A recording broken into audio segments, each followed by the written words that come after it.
In fact, it's it's been a year since we talked to you. We actually broke down the whole Gonzaga heading into the NCAA tournament last year, and then there was no tournament. And now we had a much different show in mind for having you on here today. But we don't know anyone from Baylor. So Matt, how are you? Welcome to the show, man. Yeah, thank you. Thanks for having me on. Well, it's not quite 24 hours yet. And I know this is all kind of still fresh in the minds of Gonzaga Nation and the entire sports world right now. Has had a chance to kind of marinate with you. What is your kind of thoughts now as we're almost a day later, and kind of what is your thoughts on the whole thing here? Just kind of give us, just let it out. What is your thoughts on? Well, I mean, first of all, Baylor was simply better. I don't know, there's no other way to say it. I mean, literally from jump ball to the, first, I don't know, was 7 or 8 offensive rebounds on the first possession of the game. Like they were faster, they were stronger, they looked fresher, and they just played great. So I think I want to lead off with that one because, watching the game was, of course, painful being tied to Gonzaga, but a ton of respect for the level of play that Baylor played at. And then I think the rest of it just, it kind of is just all the pain of losing. We've all been there, right? We're all great sports fans and have our loyalties to our different teams. And to have so much history at your fingertips for GU this year, I don't know if that makes it hurt more or less. It just hurts a lot, And so, but like Gonzaga was never in that ball game last night. Literally, they were never ever in that ball game. And I think the one thing that's a little bit bittersweet is that every talking head or everyone who has an opinion about Gonzaga basketball, a negative opinion about Gonzaga basketball, like everything that they think was proven true. Like they said all year long, all the knocks that are on Gonzaga were all proven true last night with the speed, the toughness, the ability to create your own shot, the ability to play at these other Power 5 conferences. Now, Gonzaga had shut that narrative up all year long. So to kind of lose some grip on it in the final game is the kind of part that's a little bit unfortunate for me, because there should be nothing but respect and admiration for what Gonzaga accomplished, regardless of the outcome of last night's game. Yeah, you led me right into that. That's a perfect segue to my next question there, Matt. Does Gonzaga need a championship in any way in terms of that respect that you talked about? Not just for some people in the media, Kenny Smith, but you saw it on social media with a lot of people taking shots at Gonzaga, still calling them a mid-major program. Do you think they need a championship to kind of quell that? I think they do, but I think also that percentage of population aren't ever going to shut up anyway. Like they're not trying to see the positives to anything. They're trying to troll and they're trying to be annoying. And I'm not a huge Duke fan, but I'm not going to hate on him. You know what I mean? Like I wasn't a big Bill Belichick fan or Tom Brady until this last year. Now I'm a huge Tom Brady fan, but you can't hate on their success. You know what? But you, like said, our tendency is to be like, try to be like, no, we paint you in a little box. And I think that's more a reflection of the painter, in this case, the people that are trolling or hating, than a reflection of the program that they're trolling or hating. And so, yeah, it'll shut up that population, but it doesn't make, it's not going to make Zag Nation love them more or less. It's not going to make us loyal to them, more loyal or less loyal to them if they win that championship. It's just a talking point, because if you want to, there's not a program in America that doesn't want to accomplish what Gonzaga's accomplished over the last 22 years. I don't, they're not, there's no one that say like, oh no, I don't want that. They've never won a championship before. I don't want 22 years of superlative success and excellence. No, I'm good. Like that. No one's ever going to turn that down. Talk a little bit about what went wrong for the Zags, because it seemed to me that breaking this game down beforehand, it was like, hey, Gonzaga's going to have the advantage inside with Drew Timme and, of course, Jalen Suggs in the backcourt as well, which maybe was going to offset Baylor's advantage, which was their guards, which played phenomenal, of course. But it seemed to me like from the UCLA game and then last night that Gonzaga just looked out of sorts. They were not a team that turned the ball over all year. Against UCLA, they were missing front ends of free throws, of 1-and-1s. There was just some discombobulation, whereas they looked like a machine so often. Was this a case of, Baylor just being really good and executing to the fullest and having those athletes that could kind of offset what Gonzaga brought to the table, or what happened? Yeah. So, I mean, I think that's a lot of it. I think it's not just one guard. I mean, our guards could not get the ball below the free throw line to have a post entry pass to Drew Timme. The handful of times Drew Timme got the ball and turned and scored were off like great passes. But if you watch the game, there was not one thing that was easy for Gonzaga all night long. Like, even when they finally got Baylor to miss a shot, they didn't get the rebound. Right. Finally, when they finally got in transition, there was a deflection. And even when they finally got in transition and someone scored, it was like a highlight pass. It wasn't just like a simple play, like, hey, this is just easy, let's go lay it up. Like, it was like this tremendous angle pass to Drew Timme, who was able just to turn and score. Like, everything was difficult. And so you got to give credit to Baylor. I mean, all those guards defensively made life so difficult for GU's guards that we couldn't kind of get to our strength on the offensive end and never got into a flow offensively. I do think there was a little bit of hangover from the UCLA game. And I got kind of hot in the moment because listening to Grant Hill talk about the game, he was trying to compare it to when they beat Kentucky in the Elite Eight game and they had a week. And he was talking about, it was just so hard for us to emotionally bounce back from that Christian Laettner jumper that won the game. And get ready for the Final Four game. And I started thinking, like, Grant Hill, you had a whole week and you said it was hard. Like, Gonzaga had a day. Like, that's not the same. Like, it's not the same. So you need to, heaven forbid a Duke person pay anyone else any respect, but you got to throw some respect out there because they had a day to get over. So I think there was some, hang up, but that's no excuse, man. That's the national championship game. If you're going to go undefeated, be the best team in college basketball, those are games you have to go out and win. And in last night's case, Baylor was the better team. Yeah, absolutely. Well said there. But I want to know, how much would a championship mean to you personally and the other former Zags? Do you think it would mean just that much more to you Gonzaga alums than alums of, say, other schools? Because you all had such an immense and integral role in building the foundation as to what Gonzaga is today. Yeah, I saw Casey Calvary today. We were all texting each other before and after the game yesterday. And again, like, it's not going to change how much we care for each other. Basically the championship for us is an external variable. So we can tell Noah and you, Clint, like, hey, screw you guys. We got a championship, but I would never say that.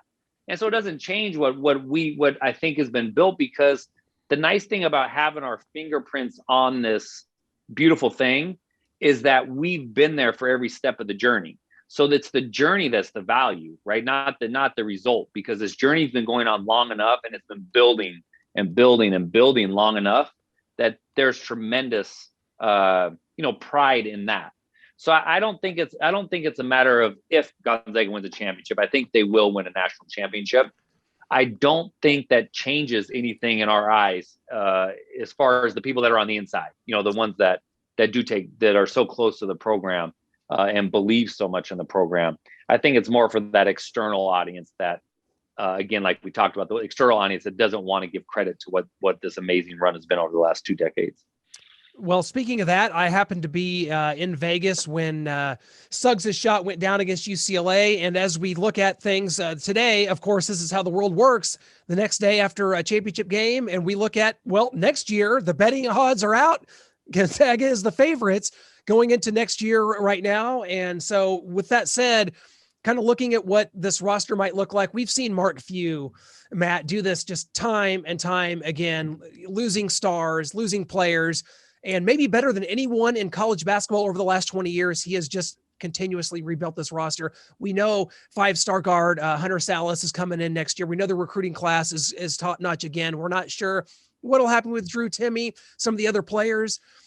We know Suggs will probably be gone, but what do you see going into next year, and how's Mark Few going to be able to kind of get this thing, back on track for next year? Well, I think it's going to come down to Drew, and it's going to come down to Nemhard, and it's going to come down to Joel, and it's going to come down to Anton Watson for that matter, because the one thing Gonzaga has been able to do throughout this entire run is have upperclassmen.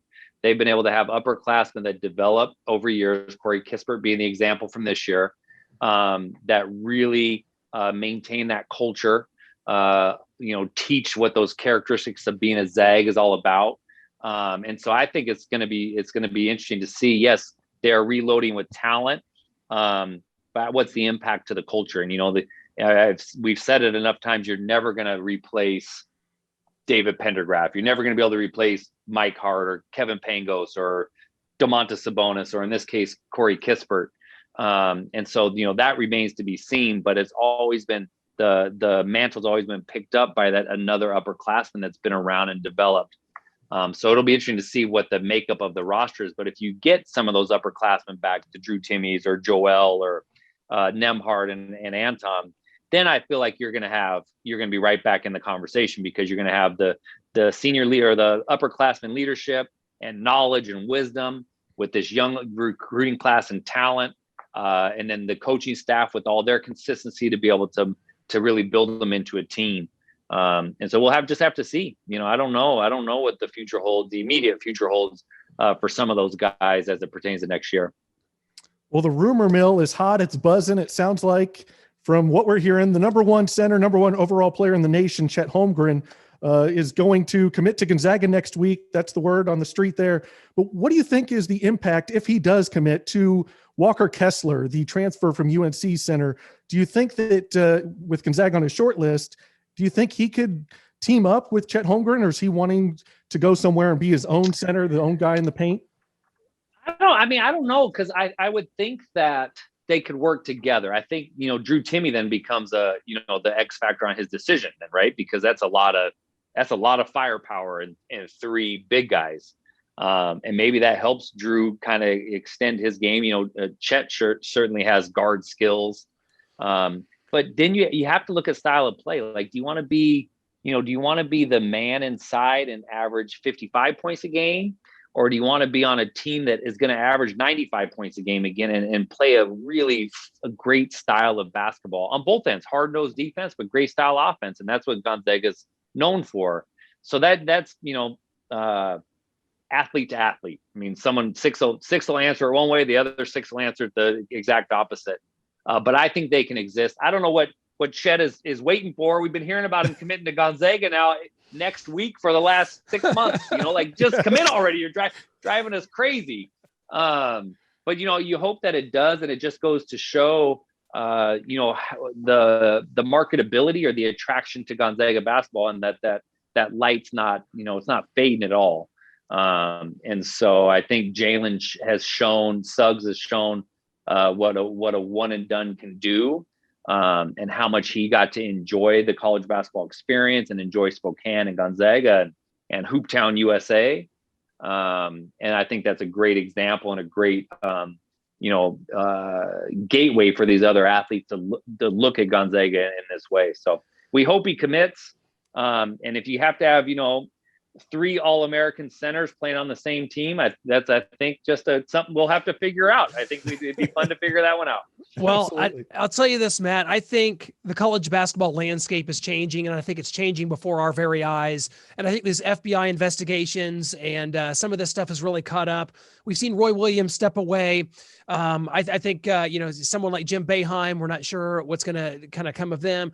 Bill Self signs a lifetime contract at Kansas, but that's Kansas's desperation trying to keep this coach that's going to probably get a show cause. It's going to get a suspension. That's going to watch its 2 or 3 seasons probably go by without Kansas in the tournament. Duke didn't make the tournament this year. Kentucky didn't make the tournament this year. College basketball landscape is changing, and I think that it's shifting towards Gonzaga perhaps being that next, program that's on top. And how do you feel about just the landscape of college basketball in general, and the fact that the signs really point up to Gonzaga being the team, and the fact that Mark Few, let's not forget, does it the right way? And I'm not just saying that I'm tired of watching college basketball ran, by scams and sleaze, and money changing hands and shoe companies. A program like Gonzaga, I can get behind it, man. They're doing it the right way. No, I agree. And I'd argue that, Baylor's the same way. They're a great example of college basketball. And even though it's a Power 5 conference, but it's a great program, great coaching staff, great culture. But I think one of the things the Gonzaga effect has made an impact on is exactly what you're saying. You can win from anywhere. You no longer have to be a blue bloods university to compete and win a national championship. I think those days are gone. And I think another great example of that is Shaka Smart going to Marquette. He left Texas to go to Marquette because you can win from anywhere, right? I mean, he didn't have tremendous success at Texas, but he wanted to go to a basketball school. He wanted to go to a place where basketball was the priority and he could build that culture accordingly. And so I think you're going to see this continued parity in college basketball around who the teams are at the top of the rankings year in and year out. And it doesn't have to be the same 5 that have been there for a generation. Absolutely. And Matt, I know we've talked about this before, but I think it's important to remember where this program came from. It would have been thought impossible or crazy back in the 90s to say Gonzaga is going to be one of the premier programs in the nation. Just how did Gonzaga's success not only happen, but how has it maintained itself through the test of time? Yeah, and I think, that's a testament to Coach Few. I know when we were able to go kind of that initial launch into the national consciousness and the 99 Elite 8 and then my senior year to the Sweet 16, I know in between the 99 and 2000 seasons, we were really, really adamant, like articulating, we wanted to be more than just a one and done. Like we wanted to transition from being a good team that that had a good run into March Madness to being a good program. Like when we left after our senior year, we wanted to be known as a good program, or at least the seeds have been planted for a good program. I think, Coach Few has had a couple things that make him really unique. A lot of things make him really unique, but a couple that stand out to me is he's had an unwavering belief in what he can accomplish from Spokane. It's why he didn't go to greener pastures, when he had the opportunity to. He said, why can't we win it from right here? Why can't we get the investment? Why can't we, have that expectation and then live up to the expectation? So that's entirely Coach Few. And then the second piece of that is tremendous consistency. These last couple of years, Coach Few has just been so gracious with the media, like so trying to enjoy the moment. It looked like he was, he's enjoying his journey here at this phase of his coaching career. But he's never too up, never too down. And the most important game to him is the one right in front of you. It could be, San Diego in Spokane in the middle of January. That's the most important game of the season because it's the one right in front of him. And he coaches like that. It's really, really disciplined and it's really consistent. So I think those are the reasons why.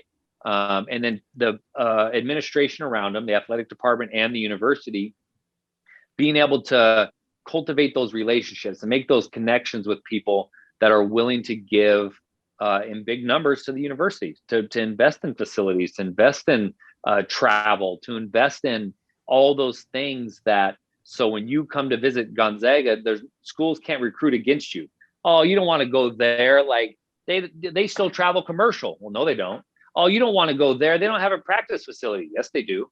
They don't have a Nike contract. Oh no, they got the best Nike contract. So like they have knocked down all those barriers that people can kind of sell against GU. Oh, they don't play on every 95% of the games are on ESPN, and so every one of those, they can kind of knock down those barriers, but it's been that steady climb because of that initial belief. Why can't we do it from here? Why can't we get the resources?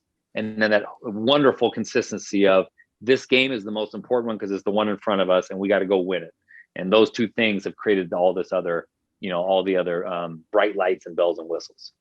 Well, Matt, we always appreciate the insight, man, especially after a tough game. And we thought we were going to probably do a different show today, and that's not how sports works all the time. And we can't thank you enough for doing it with us and all through the years, man. It's always a pleasure. So thank you so much. And we'll definitely have to catch up as we head into next year, and more good things certainly coming the way of the Gonzaga Bulldogs. So we appreciate it. And thank you so much for your time. Yeah. Thank you for having me on. It's always good to see you guys, and I look forward to the next time. Absolutely. It's always an honor, Matt. Let's get Chet committed and go Zags. Yeah, go Zags.